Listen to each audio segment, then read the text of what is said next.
स्वागत करते हैं हम आपका अपने YouTube चैनल ज्ञान गंगा गागर में सागर। जैसे कि भाई चैनल का नाम है थोड़े में ज़्यादा, चैनल का नारा सभी पढ़ेंगे। तो आइए क्यों ना हम सब पढ़ते हुए आगे बढ़ते हैं। और आज हमारी एकदम न्यू टॉपिक है, न्यू वीडियो के साथ हम आपके सामने उपलब्ध हैं। आइए चलते हैं अपने क्वेश्चन आंसर करने के लिए। 100% यहाँ से देखिए क्वेश्चन आते हैं और हर एक एग्जाम में आते हैं। ये एक व्याकरण है और व्याकरण के कहीं से भी आ सकता है और ऐसा व्याकरण है, बहुत ही अच्छा व्याकरण, यहाँ से क्वेश्चन बनेंगे। तो हमारा टॉपिक क्या है, वो है शब्द। ठीक है, आइए करते हैं। क्वेश्चन क्या है, वर्णों के सार्थक मेल को क्या कहते हैं। क्या है टॉपिक, क्वेश्चन क्या है, वर्णों के सार्थक मेल को क्या कहते हैं। ऑप्शन ए संज्ञा, ऑप्शन बी वाक्य, ऑप्शन सी शब्द, ऑप्शन डी विशेषण। बताइए वर्णों के सार्थक मेल को क्या कहते हैं। सभी देखिए व्याकरण से ही रिलेटेड क्वेश्चन है। तो देखिए वर्णों के सार्थक मेल के लिए यहाँ पे क्या संज्ञा नहीं कहा जाता, वाक्य भी नहीं कहा जाता, या कहा जाता है शब्द। ठीक है, वर्णों से जो वाक्य बन के आता है, शब्द बन के आता है, उसको हम क्या कहते हैं, शब्द कहते हैं। उसके शब्द के बाद क्या बनता है, वाक्य बनता है। ठीक है, तो क्या हो जाएगा, यहाँ पे शब्द हो जाएगा। ठीक है, क्लियर।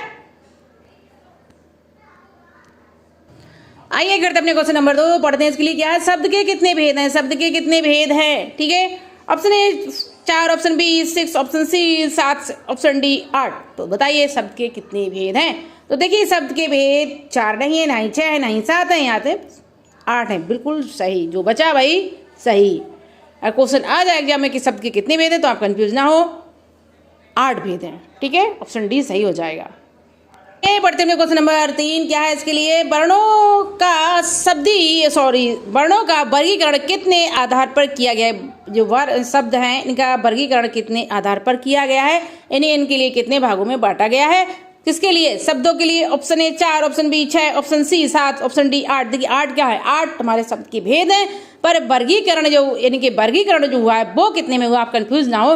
तो ऑप्शन ए या बी या सी या डी। तो देखिए शब्दों का वर्गीकरण किया गया है कितने, 4 आधार हैं इसके। ठीक है, वो कौन कौन से हैं वो हम आपके लिए बताएंगे, इसी वीडियो में आप बने रहिए। ठीक है, आइए पढ़ते हैं क्वेश्चन नंबर 4 क्या है। इसके लिए अर्थ के आधार पर शब्द के कितने भेद हैं। यहाँ पे अर्थ के आधार पर शब्द के कितने भेद हैं। देखिए भेद हमने कहा नहीं, भेद पढ़ा रहे हैं शब्द के, तो सबके अलग अलग भेद हैं। तो यहाँ पे वर्गीकरण कितना था, 4 था। उन्हीं 4 में से अभी सब पे क्वेश्चन बनेंगे, चारों वर्गीकरण पे अलग अलग क्वेश्चन बनेंगे। उन्हीं में से क्वेश्चन निकल के आए हैं। इसी तरह से हमारे 8 भेद हैं, उनका हम पूरा बता देंगे आपके लिए इसी वीडियो में। तो यहाँ पे क्वेश्चन क्या है कि अर्थ के आधार पर शब्द के कितने भेद हैं, यानी कि जो वर्गीकरण हुआ था उसमें से एक अर्थ का आधार भी है। ठीक है, उत्पत्ति का आधार भी है, बनावट के आधार भी है, और इसी तरह से क्वेश्चन बन के आए हैं। तो यहाँ पे पूछा जा रहा है कि अर्थ के आधार पर शब्द के कितने भेद है। Option A 2, option B 3, option C 4, option D 8। तो देखिए अर्थ के आधार पर शब्द के जो भेद हैं वो 2 हैं। ऑप्शन ए सही हो जाएगा। वो कौन कौन से हैं, सार्थक और निरर्थक। ठीक है, ये इसके 2 भेद हैं अर्थ के आधार पर। अगर क्वेश्चन आ जाए कि अर्थ के आधार पर कौन से कितने भेद हैं, तो वहाँ पे हो जाएंगे कितने, बताइए, 2 हो जाएंगे। ठीक है, आगे बढ़ते हैं। क्वेश्चन नंबर 5 क्या है, उत्पत्ति या सूत्र के आधार पर शब्द के कितने भेद है। उत्पत्ति या सूत्र के आधार पर कितने भेद हैं। सूत्र इतिहास भी इस क्वेश्चन आ जाता है कि इतिहास के आधार पर कितने भेद है, इस तरह से पूछा जा सकता है।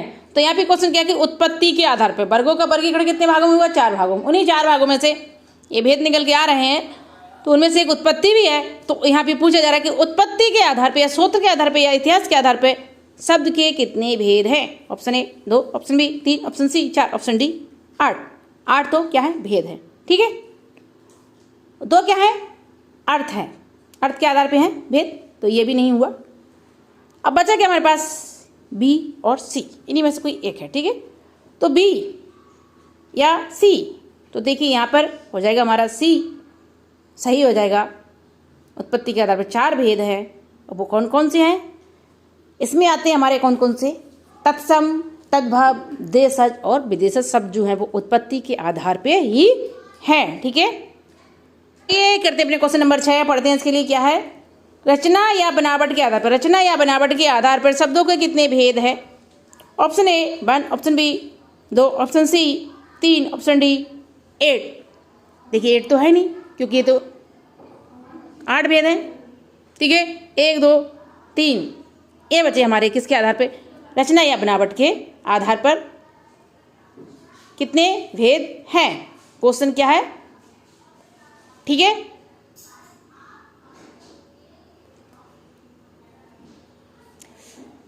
करते क्वेश्चन के लिए। ऑप्शन ए नहीं है, ऑप्शन बी भी नहीं है, ऑप्शन कौन सा सही हो जाएगा हमारा? सी सही हो जाएगा। 3, वो 3 कौन कौन से हैं?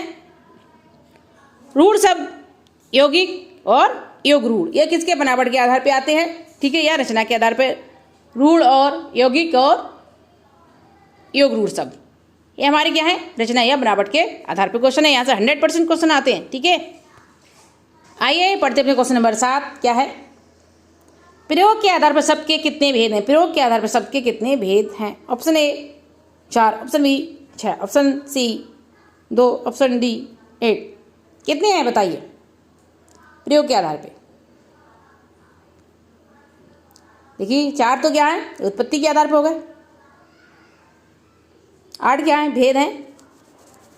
ठीक है, तो 6 और 3 बचे। तो हम बता दें आपके लिए 6 तो कहीं पे कोई भी कितने भी भेद नहीं बताए गए 6, ये तो बिल्कुल क्रॉस कर दीजिए। तो हमारे पास क्या बचा? ऑप्शन सी 3 या 2। तो देखिए ऑप्शन सी सही हो जाएगा, ये 2 है। ठीक है, प्रयोग के आधार पर वो कौन कौन से हैं? विकारी शब्द और अविकारी शब्द, ये प्रयोग के आधार पर ही आते हैं। विकारी शब्द कौन से होते हैं? जैसे विकार उत्पन्न हो जाए, जिससे नए नए वाक्य बन जाए, शब्द बन जाए, तो उसे विकारी शब्द कहते हैं। और जिनसे कोई भी नया शब्द ना बन सके तो उसको अविकारी शब्द कहते हैं। आइए बढ़ते हैं क्वेश्चन नंबर 8। क्या है? विकारी या परिवर्तन के आधार पर शब्द के कितने भेद हैं? यानी कि विकारी इस तरह से पूछा जाता है, या परिवर्तन के आधार पर भी इसे कहते हैं। शब्द के कितने भेद हैं? Option A 4, option B 3, option C 4 ही हो रहा है फिर से, ऑप्शन डी या 2। देखिए ऑप्शन ए या सी, यानी कि दोनों 4 है, इनमें से किसी को भी कह दो, ये 4 है। अब वो कौन कौन से हैं? संज्ञा, सर्वनाम और क्रिया विशेषण, ये हमारे 4 शब्द के भेद हैं, विकारी शब्द जिनको कहते हैं। ठीक है, या परिवर्तन के आधार पर। ठीक है, आइए और अच्छे से विस्तार पूर्वक हम समझा दें इसमें। क्वेश्चन अभी जो हमने भेद बताए थे वो कौन कौन से हैं, क्या है, और भी क्लियर हो जाएंगे। यहाँ पे देखिए क्या है? शब्दों का वर्गीकरण कितने आधार पे किया गया है, वो मैंने यहाँ पे देखिए लिख के बता दिया, वो कौन कौन से आधार हैं। वहाँ पे मैंने कोडिंग में था, यानी कि 1 2 3 में इस तरह से। और यहाँ पे अगर स्पष्ट करके पूछा जाए तो इससे आप कन्फ्यूज ना हो और क्लियर हो जाए, तो देखिए शब्दों का वर्गीकरण कितने आधार पर किया गया है।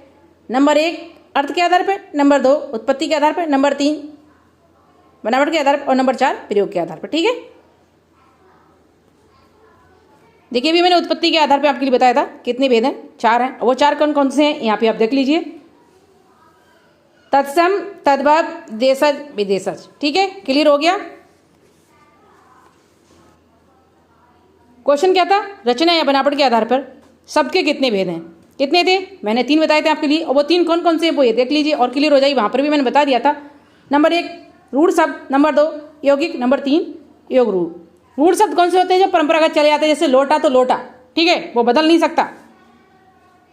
यौगिक शब्द यानी कि 2 शब्दों से मिलकर जो बने हुए शब्द होते हैं, 2 या 3 से, जैसे पाठशाला, पाठ प्लस शाला यानी कि पढ़ने के लिए, शाला यानी कि पाठ के लिए शाला, इस तरह से यौगिक शब्द हो गए, यानी कि मिलकर बने हुए शब्द। योग रूढ़, योग रूढ़ शब्द वो होते हैं जैसे एक प्रकार से बहुवीरीय समास समझो इसके लिए, किसी तीसरे के विषय में बताना, जैसे दशानन।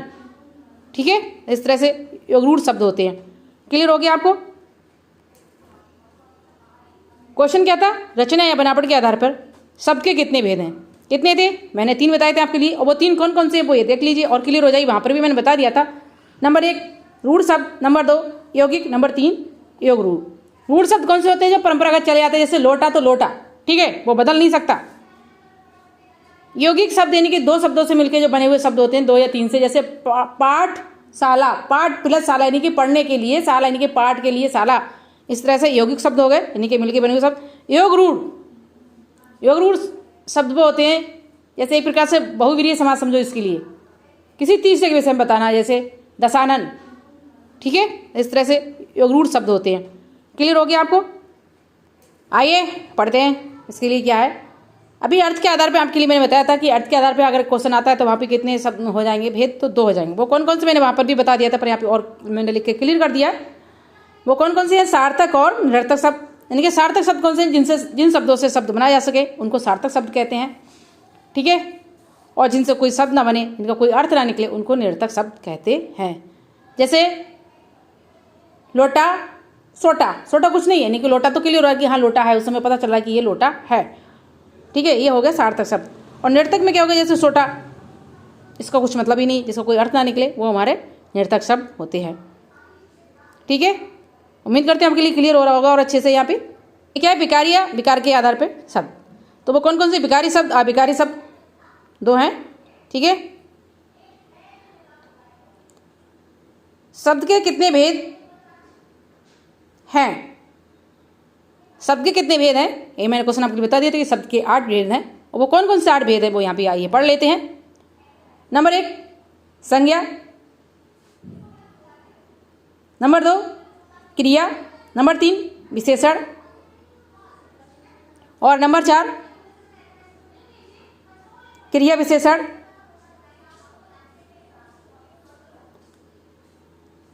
नंबर 5 संबंध बोधक, नंबर 6 सर्वनाम,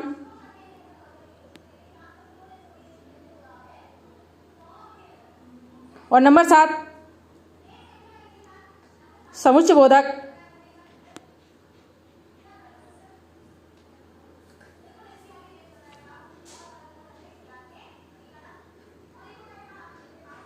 आइए करते अपना लास्ट। शब्द के कितने भेद हैं? मैंने आपके लिए बताया था, शब्द के भेद ऊपर बता चुकी हूँ कि शब्द के भेद 8 हैं। और वो कौन कौन से 8 हैं यहाँ पे एकदम और क्लियर कर देते हैं। सबसे पहले संज्ञा, फिर क्रिया विशेषण, क्रिया विशेषण, संबंध बोधक 5वां हो गया, सर्वनाम 6 नंबर, और समुच्चय बोधक और विस्मय बोधक, ठीक है। ये 8 हैं, समुच्चय बोधक और विस्मय बोधक, ठीक है। ये हमारे कितने हैं? शब्द के 8 भेद हैं, ठीक है। कितने भेद हैं? 8 मैंने यहाँ पे और ये क्लियर कर दिया आपके लिए अच्छे से।